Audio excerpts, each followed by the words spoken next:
Child identity theft at IP Vision. Who would have thought those topics would come together? But David Howe, you just gave a talk on really data analytics, big data, credit risk, and how that relates to child identity theft. Why don't we start with what you spoke about? Well, thank you, Ken. Yes, what we talked about was the way operators use analytics and risk mitigation to identify profitable customers, to mitigate lost equipment, and we also focused on child identity theft. Do you remember living at Street?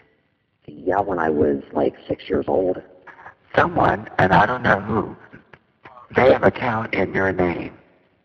It was probably my mother. In our industry, it's the most common form of identity theft, and it happens mostly because these are good people, parents, who get into difficult situations. They can't meet their cable obligation.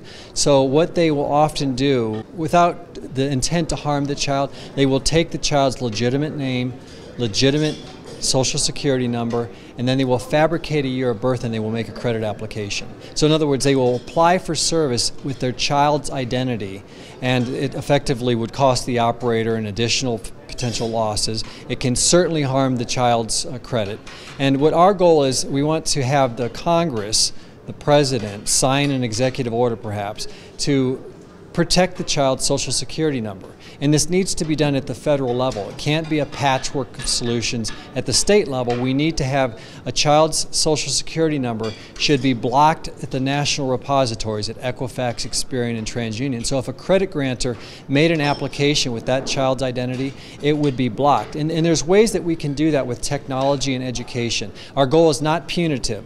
I like to tell operators, I've handled more than 1,000 of child identity theft cases in my career, and I almost never will seek a criminal prosecution. I always give the parent an opportunity to acknowledge it and then to make it right and let them understand that they are potentially harming their child. So we understand why it happens, and it happens much greater frequency than most operators even realize. But our goal is to find a common sense solution that uses technology and education where we can stop this up front before we end up with a potential liability and harming the child in the long run. Having a personal story here is something, and you just mentioned something about a 17-year-old calling you. Yes, we recently had a case, and I published it. I sent it to some of the members at Congress of a child who had no idea that his parent had taken, he suspected it was a parent, and it almost always is a parent, had taken his identity when he was 16 or so, made an application, and he had an unpaid account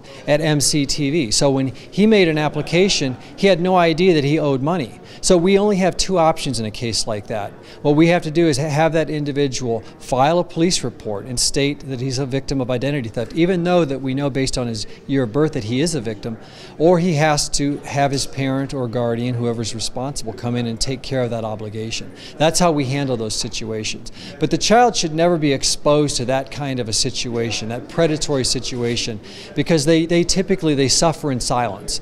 And that's one of the reasons why I'm such an advocate, and I expect that Congress needs to do something. I've asked the President Obama, to do something.